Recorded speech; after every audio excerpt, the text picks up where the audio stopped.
Hello everyone. In the beginning of this episode, they show us a flashback in which they show that once before, Chen and Song had come face to face. When Song was in high school, Chen didn't like his sister hanging out with Song at all. He had come to take her back with him. But there was quite a fight between Song and Chen here. Zhu Qin was very worried. Then she decided to leave with her brother. Today, Song is standing in his small street remembering all this, while Chen was taking his sister back home again today. He says, "Today I'll take her to our parents' home."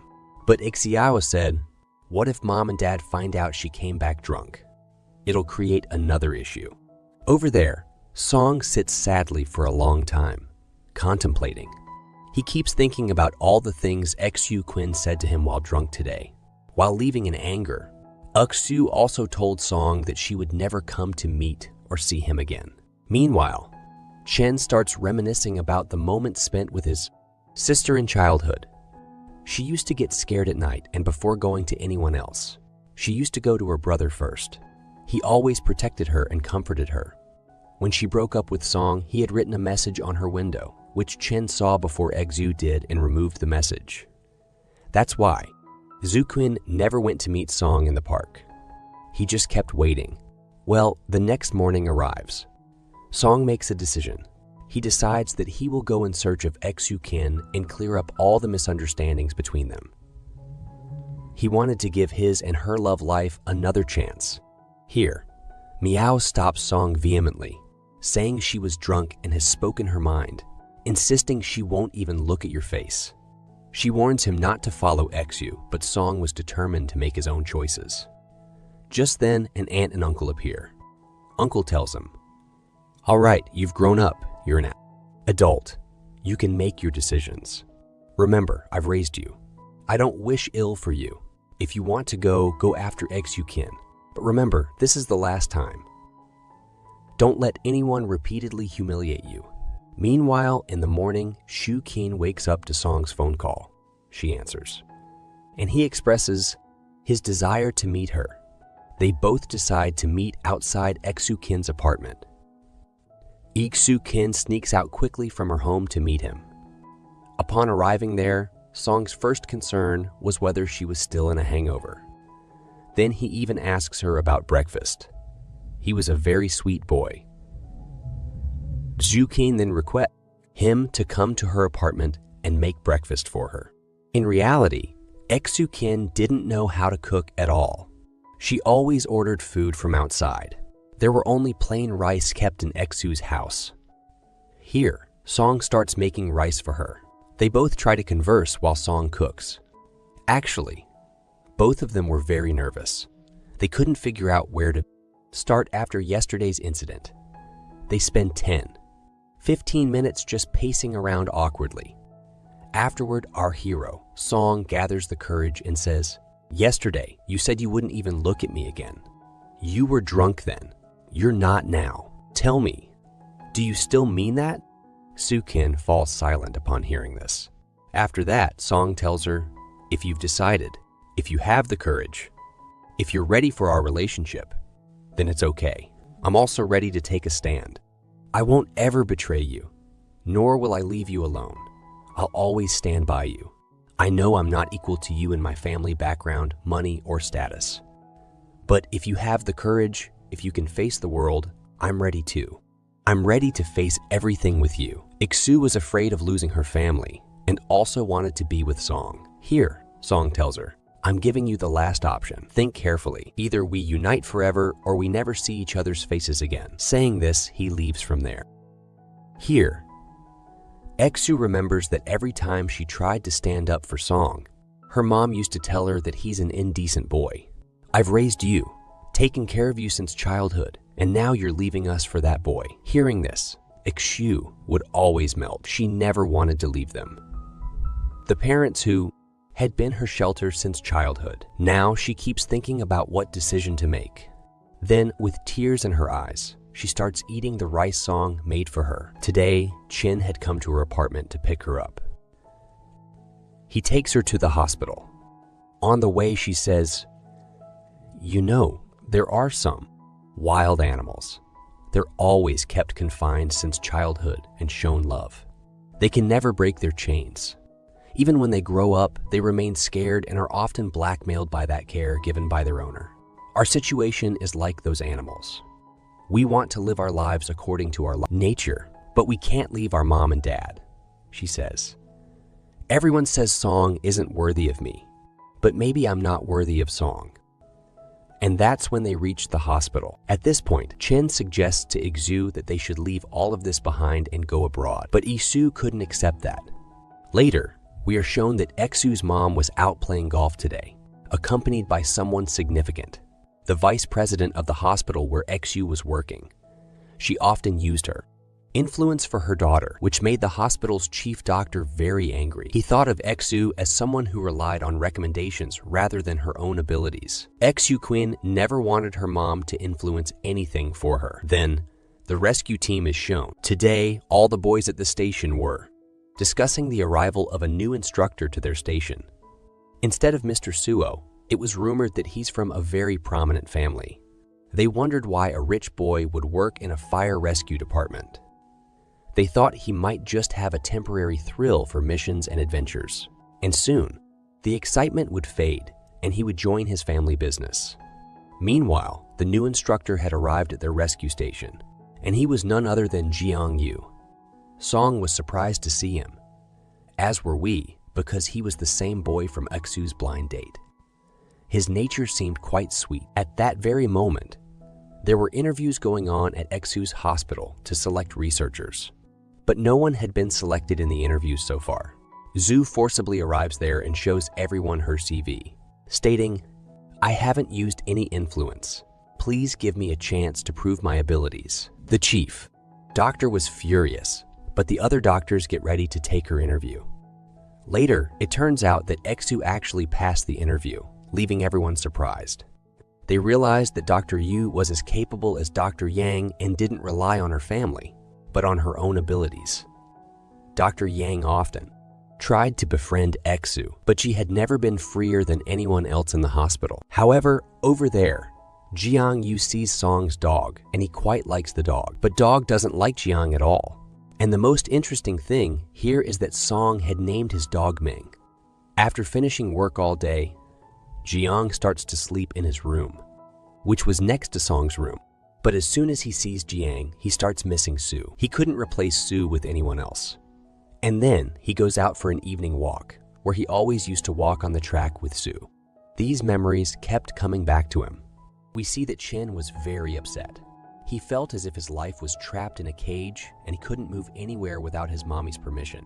He had even discussed with Iksu Ken about going abroad and never coming back. But Iksu didn't agree. Now upset, Chen had drunk a bit too much and couldn't drive. So he used an app to call a paid driver, and it turned out to be none other than Yeezy. Yeezy was driving his car and taking him to his apartment. On the way, she tells him that she actually belongs to a whole family, which is why she works 2 part-time jobs. She's striving hard to repay her student loan as soon as possible. When she drops him off at his place, Chen pays her and gives her extra tip, suggesting she take a cab back home. However, he notices that instead of saving money, she rides her bicycle instead of taking a cab. Meanwhile, at the fire station, when Song returns to his room after a walk, he is quite angry about Jiang touching his chess set. This chess set holds many memories for him and Suo, and he had saved it after the last move. Jiang tries to befriend him, expressing his skills in chess and suggesting they play someday. However, Song, having faced numerous challenges in life, finds it hard to trust quickly, especially avoiding association with wealthy individuals. The next day at the gym, Jiang witnesses the boys engaging in intense and excessive training, leaving him astonished. He hadn't seen such a rigorous workout in any other station. Jiang goes straight to Song and suggests that the boys will exhaust themselves with such intense training, emphasizing the need for rest. However, Song disagrees, stating that the demanding missions require rigorous preparation, and without such training, the boys might not survive. He insists that he's not being harsh, but is doing it for their own well-being. Later, during lunchtime, the boys are joyous as they receive a meal and drinks sent by a survivor thanking them. They happily enjoy the meal when Song arrives and informs them about the station's rules. stating that they cannot accept gifts. The boys are still concerned that their food might be taken away, but Jiang intervenes, assuring them that the rules will be followed in the future. However, wasting the current meal is not an option, as clearly stated in the canteen. Song reluctantly accepts this, and he proceeds to call Ryo, realizing she sent the food. He explains how he had tried to make it clear to Ryo that there could be nothing between them, but she persisted. Ryo, determined, refuses to accept defeat, prompting Song to reveal that she is a friend of Xu-kin and emphasizes that Shu-kin is his first love. Upon hearing this, Ryo gets very angry. She grabs a drink and goes straight to Su-kin's house, confronting her while drinking. Rao asks why she didn't tell her that her ex-boyfriend is a firefighter. Su-kin feels ashamed, apologizes, and Rao forgives her for this mistake. When asked about approaching Su again, Ryo declines, stating she has certain standards and keeps a distance from her friends' boyfriends and exes. Now Ryo learns in the course of the conversation that Su-kin has always had one boyfriend, and that's Song. Ryo suggests they should be together, but soon realizes there's a family barrier for Xu-kin. Ryo advises her to rebel against her family, but Su explains that she's currently a junior doctor and plans to try convincing her family once she becomes independent. At the fire station, there were many boys who were reluctant to accept John because he was more attached to the Suo. They also thought he was a spoiled rich kid who wouldn't last long. However, Jiang was determined to prove himself according to the station standards. He decided to immerse himself in rigorous exercises. Today, some boys were scheduled for training, including lifting a heavy load for mountain climbing and returning on time. Jiang chose to join them, even though he found it challenging as he had never experienced such intense training before. However, he refuses to give up. In the end, all the boys return, but Jiang is still missing. They wait for him for a while, growing concerned.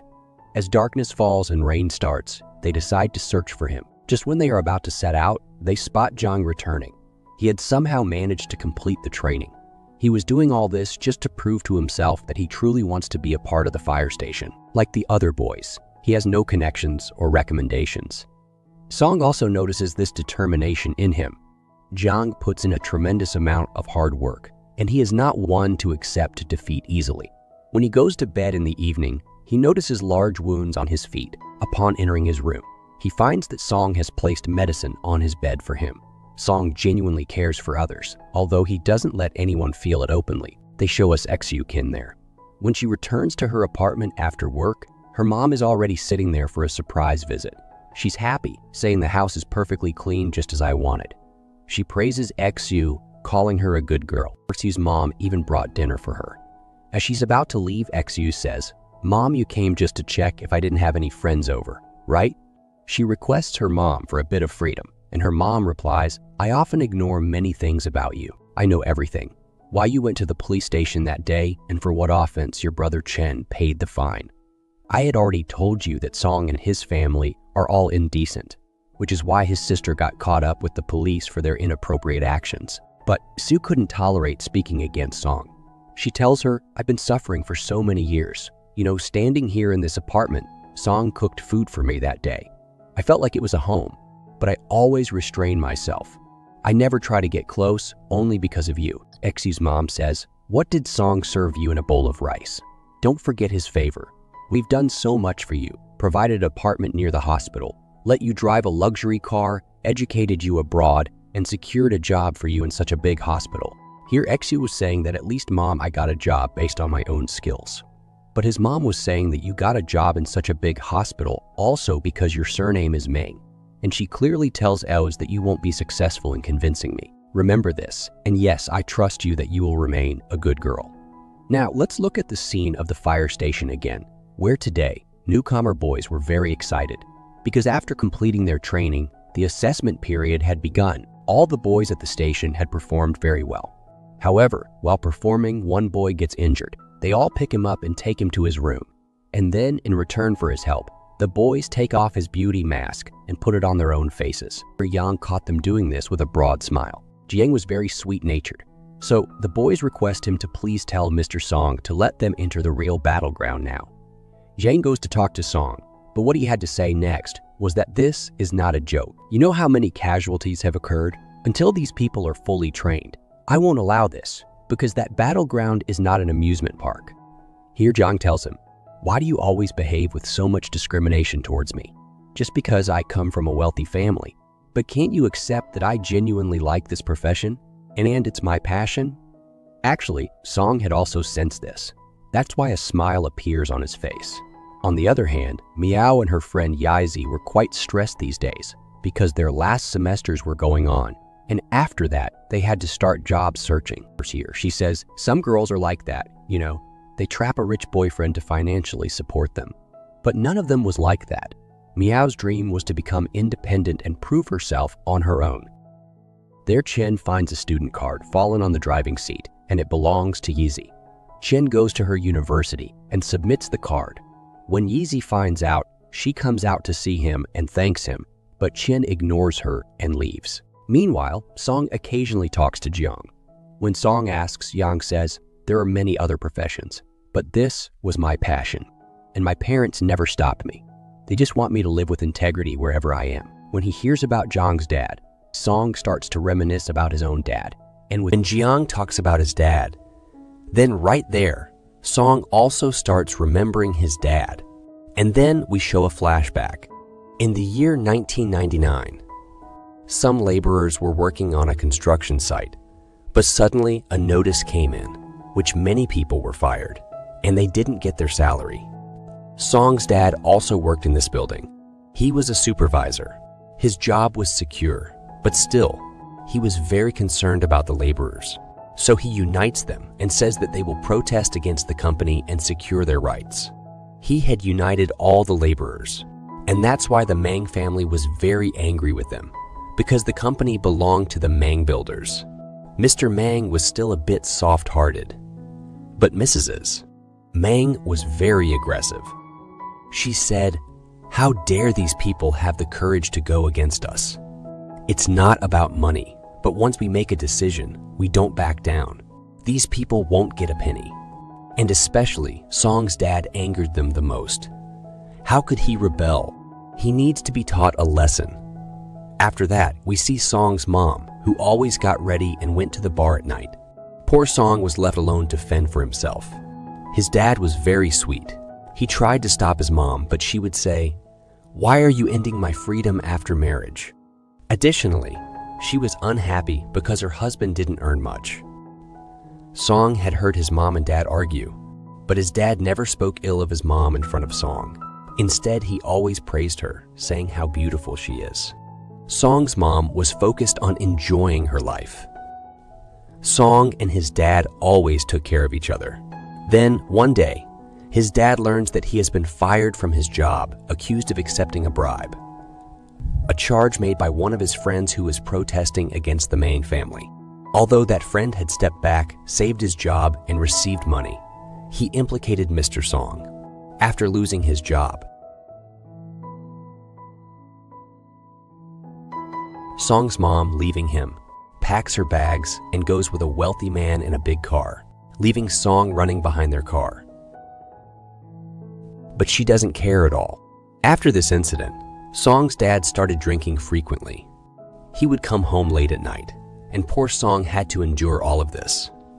He even tried cooking and taking care of his dad, but being young, often ended up burning the food. There's a poignant moment where Song's dad hugs him and cries, showing how much he loved Song's mom. One night, Song wakes up to find his dad not at home. When he goes outside, he discovers his drunk father lying in the snow after a snowfall, trying desperately to wake him up. However, he had succumbed to the intense cold. Now, after a sad scene, a comedy scene comes up when they show us a beehive, and a rescue team is present to remove it. Now, this was an easy job, so new guys say, "We'll go ahead." Here, this was Peng's first mission. So he requests Song, "Please make a video of me during the mission. I'll show it to my mom." Now he had successfully removed one beehive. He was so busy in his photography that he didn't even know that there's another beehive behind. Seeing it, he was about to fall. But Song goes ahead to save him. But in the process, poor Song got badly bitten by the bees. And now swollen Song lands straight on Dr. Skew King's stretcher, and embarrassedly, he tells her that the bees not only attacked, but also, well, targeted his backside. Now, Exukin asks him to remove his pants for treatment, but he hesitates, saying just treat it as it is, and questioning if there's no male doctor around. Two nurses, seeing the boy embarrassed, quietly leave. However, Exukin insists, saying, "For me, you're just a patient. Gender doesn't matter." Now with Song reluctantly undergoing the treatment, some of the bee stings might have been poisonous, causing him considerable pain during the removal process, making him very embarrassed. When his teammates arrive with a processor, finally, as he's leaving, he notices Chen heading to the hospital. He stops Song to talk to him, and he tells him not to think that he can revolve around his sister, as both of them are impossible, and there's a status barrier between them. Song goes on to say that maybe he doesn't know, but he's quite skilled at breaking down walls, and Chen should stop putting restrictions on his sister. He advises him to improve his own miserable life, remove those restrictions on himself first, become someone worthy, and reminds him that the one he claims rights over is not his real sister. Hearing this, Chen gets sad, and then we see that today is Chen's birthday. The whole family gathers to cut the cake. His mom is very happy, proud of the good upbringing she has given to her son, mentioning how he never misbehaves in front of her. After that, we see that Exukin had gifted her brother a real butterfly with vivid colors, but as soon as Chen sees it, he becomes sad, and he says, "Do you know how this butterfly is preserved? It's not killed outright, or its colors would fade. It is preserved by causing it some pain. This way, its colors remain intact. We both are like this butterfly. Our lives may seem beautiful like a fairy tale, but in reality, we go through pain just like this." He adds, "It would have been better if you hadn't become a part of our family. Exukin, as Menkin, you've become very unlucky." As Exukin begins to leave, Chen warns her to remember never to form a relationship with Song. Mom will never approve. However, Exukin protests in front of him, saying that he cannot impose such restrictions on her. She wants to convince Mom and Dad and keep both her family and Song. Moreover, what's wrong with Song? Admittedly, he used to be a troublemaker in school, but now he does such good work. He has saved so many lives, and his profession is noble. He deserves respect. Saying this, she departs, but before leaving, she tells Chen that you are my brother, and you will always be. Now, with these memories, Chen recalls moments from school times when their mom imposed restrictions on their meals, forbidding them from eating outside food. Zukin had a particular fondness for snacks, and Chen would secretly bring them for her. The two of them were sneakily enjoying these snacks until they got caught in the end. Mom glared at them with anger, and that was enough for them. After this incident, she demands that Shu Qin change her surname to Meng. Su Qin didn't want to change her surname in memory of her parents, but Mom strongly objected. Chen tries to support her, but in the end, Su Qin has to give in. Later, Chen questions Mom, asking if she should have forced Su Qin like that. But Mom's point was that maybe it was crucial to remind Su Qin that she is Ming Qin. I get the feeling that Mom took that action because she wanted to re-establish Chen's boundary. She suspected that Chen might develop feelings for Xu Qin, so she wanted to remind him by saying, "Your surnames are the same," meaning you both are brother and sister. Remembering that day, Chen became very sad. He was at Jiao's bar to drink, where Yizi serves him, and he remains lost in thought the entire time. Zhao also comes over to wish him a happy birthday, but Chen doesn't seem happy at all. Meanwhile, in the bar, some intoxicated boys start misbehaving with a waitress. Yizi takes a stand for her, but the boys make jokes about her face and her profession, saying such disgusting things that Yizi can't tolerate. She wishes to hit them with a wine bottle, but Xiao intervenes and takes the bottle from her. However, this angers Chen, and he takes the bottle, hitting one of the boys on the head. A brawl ensues, and Chen fights so fiercely that he overwhelms the four boys. Aintree Taoyer's surprised to see this sudden display of power and wonders where Chen got this strength and how he became such a skilled fighter. He was actually very angry. Now, when the fight in the bar ends, it shows that Chen was drunk. He then avails Yizi's services and she becomes his paid driver, dropping him home. On the way, he tells her that the bar job is not suitable for her and he knows of high-paying jobs. Upon hearing this, Yizi retorts, saying, "What did you think? I'm not that kind of girl. I won't do anything inappropriate." Chin is left surprised, not understanding what she meant. Meanwhile, we see a place catching fire at night, triggering a fire alarm, and everyone starts heading there. The fire is dangerous, spreading rapidly. People had mentioned that they were planning to demolish this place, so there shouldn't be anyone inside. However, Song still has suspicions, and when he examines the aerial footage, he finds some clues that make him believe there might be someone trapped inside. Now, alongside extinguishing the fire, they also initiate a rescue mission. The fire was spreading so much that John Yu allowed the new boys to join the battle without Song's permission. As they embark on this mission, they have to face various dangers. Hey guys! So now all the juniors and seniors were working together on their rescue mission, which was quite dangerous. As the juniors move forward, they face many challenges at various points because it was their first time in a real field, and the seniors always supported them. Here, they discover that there is also a first floor in the building. As they go there to check, they find an old lady unconscious. They are relieved that after searching for so long, they finally save someone's life. Now, Song sees the child's slipper here, and he understands that the child must be nearby. She was trapped under a box, and he saves her life. Meanwhile, Song's wireless connection with his friend disconnects. His oxygen cylinder is running out, and he can't establish contact with anyone. The building begins to collapse. Here, Jiang Yu orders everyone to evacuate due to the critical situation for their safety. But there's no sign of Song. After some time, finally, our hero also emerges after saving the girl's life. The condition of the girl was very serious, so they immediately rush her to the hospital in emergency.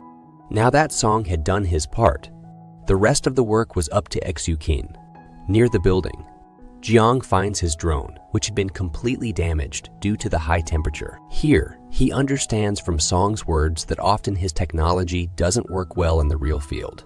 After a while, Jiang learns that the old lady he had saved risking his life did not survive. Hearing this, he becomes very sad. But here, when Song sees his new boys, who had completed their first mission today, a smile comes to his face. Seeing their excellent work, he praises them and says that in this happiness, today I'm going to treat you all. Meanwhile, in the hospital, the child's condition was extremely critical, and many doctors were arguing about the type of treatment to be given. Dr. Yang doesn't agree with the treatment suggested by Exukin because it involved a significant risk. But Exukin had one thing in mind: to save her patient at all costs. Here, the senior doctor tells her that this matter is all over the news. Firefighters barely saved her life, and if she dies in our hospital, it will tarnish our hospital's reputation. But Exukin is not influenced by any media or public pressure. She says that it's up to the doctors, not reporters, to decide the treatment. Dr. Yang thinks she can make such bold decisions because she knows that no matter what happens, the Meng family will somehow save her. Here, today, Song took the firefighter boys to the same place where he and Exu had many memories. He treats them to fried chicken, which was Exu's favorite. One of the new firefighters is fond of a girl, and he says he needs a girlfriend soon. But his friends start teasing him, saying, "What do you have? Neither a handsome face, nor money, nor status. Who would like you?" Hearing this, Song feels the words piercing his heart, as something similar had happened to him as well. There, they show Dr. Exukin. She had stayed awake all night treating the girl, and the next morning, her chief surgeon arrives. He had been out of town, and now he sees how Exu made the decision. He questions her in anger, asking why she did this. When she explains herself, the chief doctor praised her for making the right decision, and they were hopeful that the girl would regain consciousness soon. When she sends the same message to Song, he becomes very happy. But then we see Jiang. He had been getting quite close to Song these days, spending time together. He had learned to understand Song, to know when he's in a bad mood and when he's happy. Today, he asks Song that he has seen his profile, that he used to be in the borderline force. So why did he leave that job and come here? But Song ignores him, not providing any answers. In the meantime, Song learns that the girl whose life was saved, her mother had actually left her and gone with a wealthy man. And hearing this, memories of his childhood start coming back to him. Once, he was secretly watching his mom, who was taking great care of her wealthy husband's son. The stepson was very rude to her, but she still looked after him. He had never received such care from his own mother. Seeing this brings tears to Song's eyes. Now, when the little girl regains consciousness, she tells Exu Kin that she had a dream where her grandma was sitting in a boat. Later, the boat sank, but her grandma had saved her, and a lady in white clothes had also saved her. I think that the lady is you. You are my angel. Now, all the reporters surround Exu Kin once, asking her if she has any message for this child's mother. This has become the hottest topic on social media these days, searching for the mother. But Exu Kin's response is that this child will lead a better life without her mother. Someone who abandoned her own child doesn't deserve any consideration, and now she doesn't deserve her daughter. Song also hears her saying this, as he had come to see the child. Now, Song comes directly to Exu. He says he heard from the media that you decided not to perform surgery on this child. And here he wanted to say that you have become so brave, making bold decisions. And here, she wanted to say that you too have become so brave, going on such big missions without caring about your life. Today, he was speaking to Exu so gently that even Exu is surprised, and he wishes her the best of luck in her profession.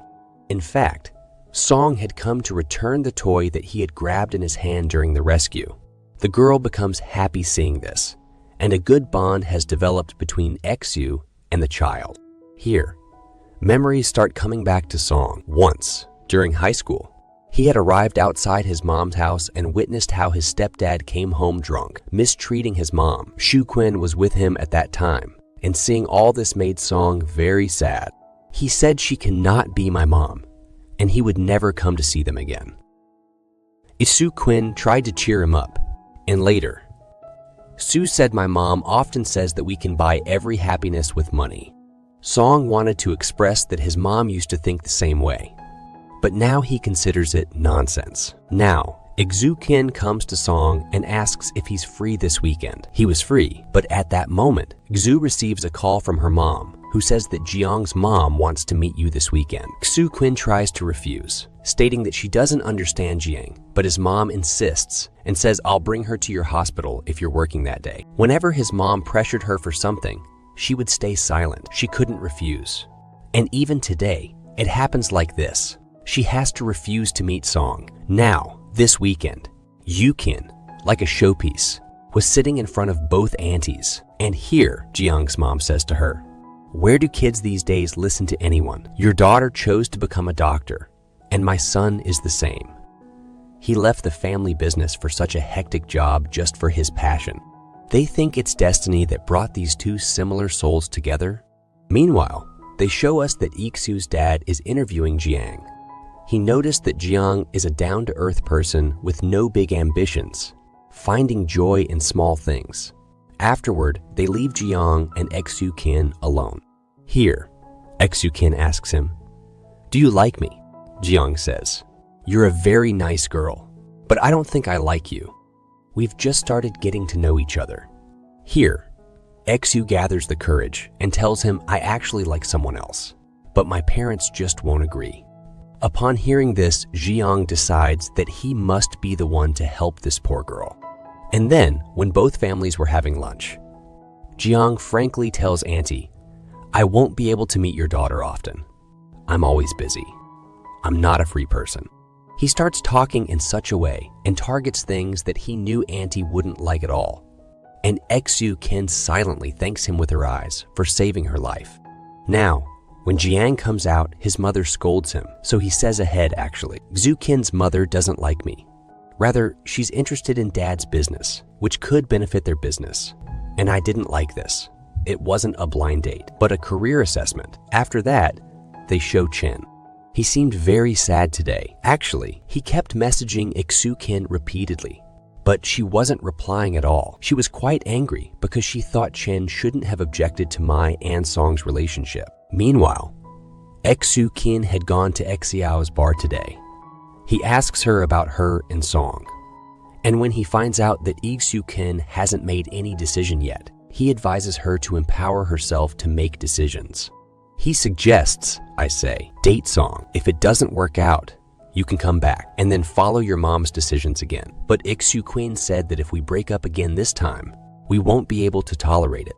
Meanwhile, Song was also sitting sadly outside his house today. He starts to remember Ik-soo more and more. He found her very sweet. He had even proposed to her, but Lee-soo hadn't responded yet.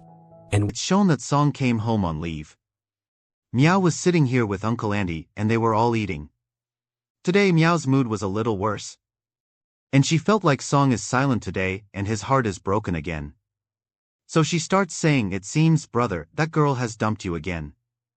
After all, what's lacking in you? You are so handsome, leave her and you'll find more than 100 girls. And besides, she is so arrogant and heartless, she is not suitable for you." She was saying such bad things about her that Song couldn't tolerate it. He says that she is not arrogant at all, but rather very polite and very decent. She just doesn't know how to express herself and we misunderstand her. And then, a fight breaks out between Meow and her brother over this matter. Auntie also intervenes and says that there is another girl named Officer Lee. "I think she will suit you very well." As soon as Song hears this, he leaves without eating, and as he leaves, Dad scolds Meow a lot for not letting the poor boy eat properly. Auntie goes after him with soy milk and tells him, "Please don't mind our words, but we truly feel that because of the family history, you and Soo-chin are impossible. We don't want you to get hurt again. That's why we're telling you this, but the rest is up to you. You have to make the decision for your life, and you should think carefully." After this, Song leaves from there. He was standing on the road waiting for a taxi when Officer Lee's car passes by. Now she gives him a lift and tells him that there was a cake shop nearby where she happened to meet him by coincidence, so she thought she would drop him off. When their car stops at the signal here, Soo-chin's car also stops next to them. She was happy to see Song, but as soon as she sees Miss Lee sitting with him, she becomes worried and nervousness appears on her face, which Song also feels. Now, moving forward, Miss Lee starts speaking ill of Soo-chin and says, "How can that girl do this? You were poor, that's why she dumped you. Why don't you show her? That elegant girls are also waiting for you?" Here, Song gives her a shut-up call and says, "This is my personal matter, and I can't allow any outsider to interfere." Hearing this, Officer Lee feels very insulted but still doesn't stop talking. Here, Song tells her that it seems your situation is just like mine. The person I love cannot be with me and you like me. I won't give you a lift. Now, Officer Lee was deeply insulted and she had no choice but to remain silent. Then they show us a scene at the hospital where the survival child is now being discharged from that hospital. She had become very attached to Soo-chin. She was sad to leave but was going to a good orphanage. After that, they show us a scene where a case comes to Dr. Soo, a lady who was having difficulty breathing. All her tests came back normal, but she often had this problem. Dr. Soo says that it's actually a psychological issue and it should be seen by a psychiatrist. But his daughter insisted that someone should treat them right away. As the chief surgeon passes by, he overhears all this and comes in, telling the lady that it's a problem of hyperventilation. It was a psychiatric issue, and then he resolves her issue somehow. When they leave, he tells Soo-chin that you diagnosed the illness very well, but you lack empathy. You don't understand the patient well, and you don't solve their problem properly. The fire alarm rang at the rescue station today, and they head out on a mission. They were supposed to go on a mission in the mountains. There were some hikers up there who had illegally ventured into the mountains and hadn't been heard from. The local rescue team had tried their best but couldn't succeed. The firefighters from the fire station were called in. When Song arrives there, he sees that all the relatives have gathered and they are repeatedly pressuring the firefighters, saying they are not doing their job properly and are taking too long to rescue. They're saying, "Take as much money as you want from us, just go and rescue them." They seemed very arrogant. Actually, the area was extremely steep, and at night they didn't know much about the area. So, they teamed up with a local guide and started searching in the map for the place where the hikers could be. Now that they understand the possibilities, they set out on a mission in 2 teams. Meanwhile, Tae-chin came to meet Soo outside the hospital. Soo resolves her anger and says, "I got too angry.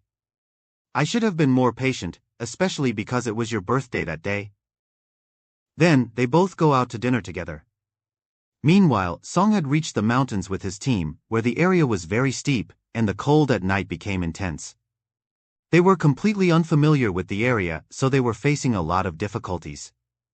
After searching for quite some time, they finally spot some hikers who were stranded in one place.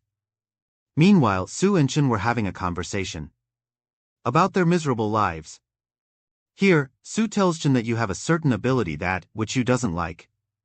You do it with so much enthusiasm and dedication as if this is your ideal job, but Sue Chin was the opposite. If something was done against her will, she would express everything. There, they encounter a victim whom they rescue. His leg was broken and there was a big wound as well. Now, Song couldn't understand anything, so he immediately calls Dr. Su Chin. Actually, the patient's condition was so bad that he couldn't even touch himself. She was crying loudly and continuously. Here, Su Chin helps him and explains how to administer first aid to a broken bone. Now, with her help, Song and the other firefighters provide her with proper first aid. Meanwhile, Chen was surprised that Song often calls her. He asks her, what have you thought now? About Song, Su Chin says, certainly, at this time, I am not in a position to make any decisions of my own. But I hope that in the future, I will become so strong and independent that I can do what I want. From his words, it was clear that she wasn't going to give up on the Song at all. Meanwhile, as firefighters were rescuing hikers from the forest, Ping slips and falls into a ravine. Now his foot was trapped under a rock and he couldn't free himself. Song arrives here to rescue him with a rope, but they don't have proper equipment to move the rock. Meanwhile, all the hikers start shouting, we're in pain and it's getting colder here. First rescue us, then come back for your friend. Here, Song asks them for water, but none of the hikers had any water. Ping was in a lot of pain, and secondly, it was so cold there that they felt they would freeze. Now, firefighters were struggling to rescue all those hikers and take them to the station. At the same time, it's shown that Su Chin was trying to contact Song repeatedly, but there was no response from his number. She was very worried that he might be stuck somewhere in the mountains. She hoped he was safe. While all the relatives were impatiently waiting at the rescue station, they became very happy when they returned. However, Jiang gets very angry at a hiker when he sees that the hiker had water but didn't give it when Song asked for it.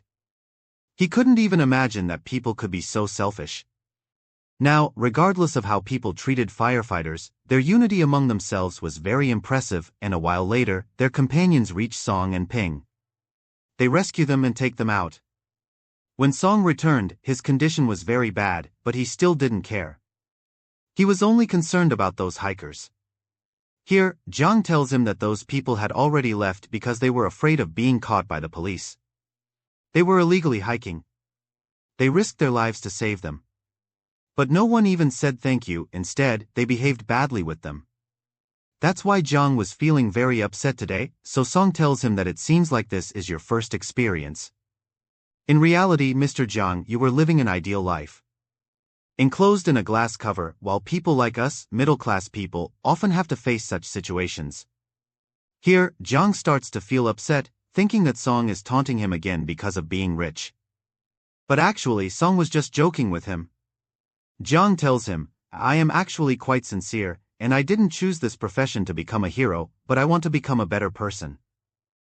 Song tells him, I know all your thoughts very well, and then he sees that Sue has made several calls and sent many messages. Here Song informs her that I am safe. After this, Sue falls asleep as soon as she sees it. Because she was still awake. A few days later, some girls came outside the rescue station, whom they had rescued a few days ago. And in the meantime, Ping also got injured. She had also brought flowers and fruits for him. When Ping hears that girls have come to meet him, he gets quite excited. But then he realizes that Song sent them from outside, so he gets very disappointed, and the rest of the work was done by his friends. They only give him a bouquet and an apple and orange. All the other friends had shared everything. We see a scene at the fire station where all the firefighters are gathered and having a discussion. Often, situations would arise where the victims were very severely injured, and because of this, they couldn't provide them with medical treatment, which resulted in the loss of many lives. They were trained in first aid, but they couldn't do anything about complex injuries, and they didn't have proper collaboration with any hospital. Here, everyone proposes the idea of inviting a medical unit to the station for a few days and collaborating with their team to move forward. It seemed to him that this was a very idealistic situation, something that wasn't actually going to happen. However, Jiang was also very firm in his beliefs, and he had strong connections at higher levels. Here, he goes straight to the commissioner and presents his idea, giving recent examples where firefighters had saved many lives, but those people lost their lives due to not receiving proper medical treatment. Moreover, he was so good at speaking that he knew how to propose his ideas effectively. He had also properly prepared a report in which he had written all the details related to the joint mission and its training. The report was so eye-catching that the commissioner really liked it and said, "I will discuss this with others and try to get the minister to approve it soon." A few days later, progress on this very idea begins. Jiang and Song were on their way to the hospital to discuss collaboration with the management. During the conversation, Song mentioned that the medical staff isn't trained well enough to go to a fire scene, saying, "You'll create a headache for us." But Jiang was determined to get his point across. Suddenly, there's an unexpected encounter between Dr. Su Qin and Song. When Jiang sees them, he asks, "Do you two know each other?" One of them says yes, while the other says no. After that, both of them quickly try to leave, making it clear to Jiang that they are trying to avoid each other. At the same time, we see that Chen has come to the hospital for his regular checkup and meets Su Qin. He suggests taking her out for lunch, but Su Qin is too busy. Just then, Jiang and Song finish their meeting and run into them. Jiang introduces Song to Chen, but the way they glare at each other and exchange a cold, awkward hello makes Jiang realize that something is off. There's definitely something fishy going on. On the other hand, Su Qin's mother had also received information through her informant that Song had come to the hospital, and hearing this, her mood turned sour. Meanwhile, Su Qin went to the hospital director and told him that she wanted to be part of the fire rescue joint team. As a result, the hospital selected her team, which would now work at the rescue station. On the other side, Ra had come to visit Su Qin at her home. She was about to leave for an adventurous trip to Africa, and before leaving, she met Su and asked about her and Song. Su Qin told her, "I've made up my mind. If he takes a step towards me, I'll also move towards him. It's been 10 years since we parted ways. I want to see if we can still be together. We need to get to know each other again, and that's why I'm moving towards him." The next day, when Su Qin arrived at the fire rescue station with her team, all the firefighters were standing there to welcome them. Both teams warmly greeted each other, and in that moment, Song and Su Qin shook hands. The medical team then toured the fire station, and it seemed like Su Qin and Song were slowly getting closer. However, it also felt like some other couples might form among the team as well. The firefighters' lives had been quite monotonous, but with the arrival of these girls, it felt like the fire station had suddenly become more lively. As Su Qin walked past Song's room, she stopped outside. Song immediately told her not to come in, but then Jiang appeared and said, "Come in, you can see this too, because half of the room is mine." After Song left, Jiang asked Su Qin, "Is this the guy you like? Isn't that right?" Su Qin just smiled and walked away without answering. The next day, Su Qin and her team arrived on the ground for training, and they were wearing the same uniforms as the boys, ready to participate. The uniforms were too loose for them, and Song immediately commented, "These uniforms need to be changed by tomorrow." After that, he gave them a brief lecture before starting their running drills. Once the training was over, Song brought Su Qin some water and said, "I know very well that you always catch the flu quickly. Why did you come here in such tough conditions? You could have stayed at the hospital." Su Qin confidently replied, "I'm not the same weak Su from high school anymore." She then asked him, "Are you worried about me?" But Song responded coldly, "I just don't want you to cause trouble when you go to the fire scene, making us have to rescue you." Su Qin, still sweetly, responded, "If both our teams collaborate well, there won't be any problems for anyone."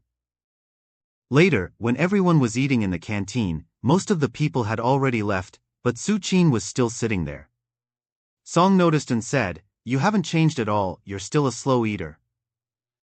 Seeing that she was eating very little, he made her sit down and insisted, "You're a doctor, you need more stamina.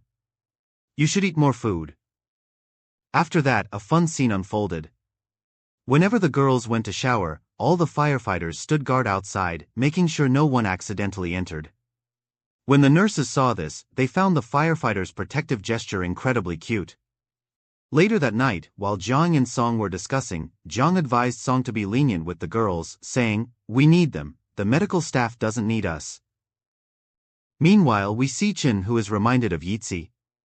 He tells his secretary, "I'll send you someone's biodata, you find a part-time job for them." On the other hand, Yitzi and Miao were feeling quite stressed in their hostel. Both wanted to earn money but thought it might be difficult to find a job soon. Miao suggested to Yitzi, "You look great in photos. Why not become a live streamer? Some live streamers are earning a lot of money these days." The next day, we see a scene at the fire rescue station where both teams were gathered. Jiang announced, "Today, Dr. Su will be our trainer as she will be providing medical training for emergency situations." Su then said, I need a dummy for the demonstration." At first, Jiang started to get up, but then all the friends quickly formed a team and insisted that Mr. Song should step up. They were aware of the situation and wanted to take advantage of this opportunity to foster a connection between Su and Song. So Song stepped forward and lay down in front of her, ready for the training exercise. Dr. Su begins training everyone on how to stop bleeding. As she was briefing them, Song became completely engrossed in what she was saying. Su remarked, "You're distracting me, Mr. Song." For the next step in the training, Su asked him to take off his shirt. At first, Song felt a bit shy, but he ultimately took it off. Su then explained that if someone experiences suffocation at a fire scene, the symptoms can be treated by puncturing the area with a needle. Some girls were ready to assist her, but Su did not accept any girl touching Song. Instead, she called over one of the firefighters for help. One by one, the boys came up to touch Song, correctly identifying the specific points. However, Song eventually became irritated and stood up to leave. Meanwhile, a few nurses were quite impressed with Song's physique. We see the medical staff undergoing training related to fire rescue. The first step involves teaching them how to climb a ladder. For safety reasons, each firefighter is paired with a medical staff member. As the teams are formed when it's Dr. Su's turn, Jiang hesitates a bit before mentioning Mr. Song's name. However, instead of going himself, Song asks one of his fellow firefighters to team up with Su. He pretends that he just twisted his ankle, but none of his acting works. Captain Song's glare was enough and he had to team up with Su. Now, all the team members head to the top of a building, where they quickly attach the doctors to a safety rope and instruct them to descend the ladder as quickly as possible. Su Qin's physical training was excellent, and she completed the task quickly, impressing both Song and Jiang. In contrast, some members of the other teams had a fear of heights and descended the ladder hesitantly, trembling as they went down. One of them even started to cry, which, while concerning, struck one of the firefighters as quite cute. Meanwhile, Song turned to Jiang at the sight and said, "I know exactly what's on your mind. So from now on, don't team up with her." After that, Song and Dr. Su meet in the gym, where she is running on the treadmill. Song joins her and starts to increase his speed, prompting Su to do the same as soon as she notices him. As Song continues to pick up speed, Su matches his pace. Frustrated, she asks, "Why didn't you team up with me today? If you want to avoid me, just tell me straight." Song replies, "I did it because when people see us together, they start gossiping. And their attention shifts from training to us. There's no other reason, and I don't want to avoid you," and realizing that she is running so fast out of anger, he stops her treadmill. Although Song was very caring, he often didn't express it to Su. As Su tries to leave, she suddenly feels a cramp from running so fast. Song follows her, gently helps her sit down, and starts to take off her shoe to massage her leg. At that moment, Dr. Su was in considerable discomfort, and Song was trying his best to provide relief as quickly as possible. Suddenly, they noticed a group of firefighters watching them, looking as if they were in the middle of a romantic movie. As Song stared at them, they realized what was happening and quickly returned to their workouts, though they were more focused on watching the two of them than on exercising.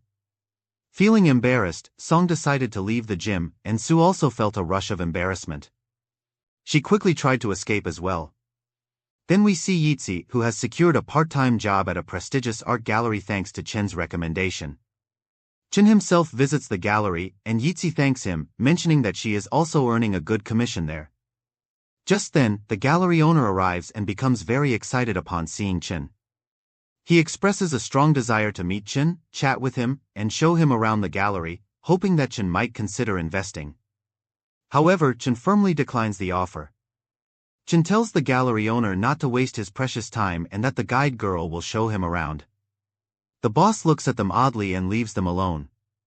After that, Chin tells Yitzi to leave as well. As Yitzi finishes her work and is about to leave, the boss calls her over for a special protocol. He sits her down and asks, "How do you know Chin?" "I heard his secretary recommended you for this job." Yitzi explains, "I used to work for his friend Bar, and that's all I know about him. He kindly helped me get this job." The boss insists, "You should meet Chin outside and thank him by inviting him to dinner. I'll pay for it.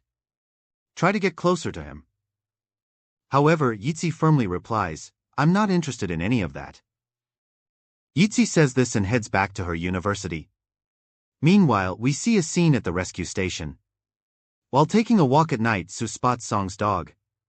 When she learns that he named his dog Meng, she is initially surprised but soon begins to bond with the dog. She remarks, "Look, we became friends so quickly. He's sweet, just like me." Song responds, "Your surnames are both Meng, right? That's why you two are like family, that's how you became friends." Sue, annoyed by his teasing, shouts at him from behind, but Song just enjoys the moment and walks on. Then, we see a bus driving through the night, highlighting a different scene. There were many families on the bus, including children, when suddenly the bus had an accident. The fire alarm rang at the rescue station at night, and this was the first emergency call for Dr. Sue and her team. They quickly got ready and headed to the scene. At that moment, the scene of the accident is shown. The bus was balanced at a precarious point. If it moved even slightly, it would fall into the ravine. At that point, one passenger helped everyone and managed to safely evacuate many passengers from the bus one by one. However, a few people were still inside, including the hero, when the bus fell into the ravine. By the time the firefighters arrived, they realized that there were still some passengers trapped inside the bus that had fallen below. They descended to carry out the mission, while Dr. Sue and her medical team got to work. They checked all the injured passengers. The firefighters went down into the ravine and began searching the bus. They found 2 or 3 passengers whom they lifted up using a stretcher. But there was one girl who was extremely worried. Her friend was the hero who had helped everyone on the bus. While everyone else had been rescued, he was nowhere to be seen. The girl informed the firefighters that her friend was still down in the ravine. She said he was wearing a cap and a gray shirt. Hearing this, Song ordered all the firefighters to search for him in the ravine and look everywhere for him. After a while, they finally spotted his cap, but it was very dark there. After searching for some time, they found a boy lying unconscious. The girl confirmed that he was her friend, but his condition was so critical that transporting him up the ravine on a stretcher might cost him his life. He needed medical assistance immediately, so a doctor had to come down to him. Dr. Sue decided to go down, and Song accompanied her, saying he would come along to ensure her safety. Both of them descended into the ravine using ropes and reached the patient. Dr. Sue set up an IV drip for him and gave him some injections, after which he regained consciousness. She began asking him about the accident, making him describe the entire scene. This was actually a way to keep him engaged so that he wouldn't lose consciousness again, as it could be life-threatening for him. While keeping him talking, they carefully placed him on the stretcher and then began the process of bringing him up safely. By the time their mission was complete, it was already morning. As they were drinking water, there was only one bottle left, which Song and Dr. Sue had to share. At that moment, a junior firefighter came over and said, "After every mission, we take a group photo because my mom wants to see it." Afterward, Dr. Sue started taking pictures of all the firefighters together. After every mission, the team felt a sense of relief and satisfaction, as they were the real-life heroes. While Dr. Sue was taking photos of everyone, her eyes were only on Song, and Song was also constantly glancing back at Sue. At one point, Song complimented Sue, saying, "You worked very well while going down into the ravine." Sue replied, "As long as you're around, nothing can happen to me. I trust you." Following the massive accident, the media had arrived at the hospital to cover the story. They began interviewing different people. In the midst of this, two girls approached the media and started explaining that the person being hailed as a hero was actually not a hero at all but a fraud and a scammer. At the same time, we see that a media team had also arrived at the fire rescue station. Officer Lee mentioned that no one else but Song should give the media briefing.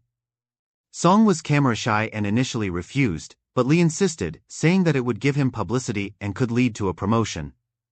However, at the last moment, Song couldn't speak in front of the media and instead took them inside to Dr. Soo, saying, "She saved many lives on the spot, so please interview her." At this point, Jung understood everything. He said to Song, "I know why you did this. 'Cause you wanted to prove to everyone that Soo wasn't there just because of her family connections, but because she was a real hero." Song was surprised that Jung had understood him so well.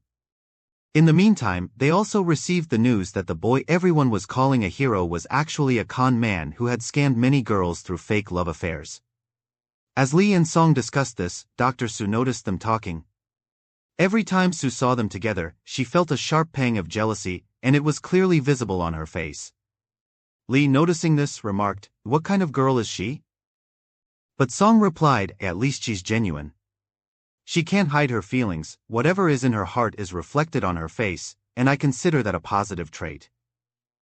Lee was surprised and said, "You're finding positivity even in her negatives? If you like her so much, why don't you just make her your girlfriend?" Saying this, Lee walked away, leaving Song thoughtful.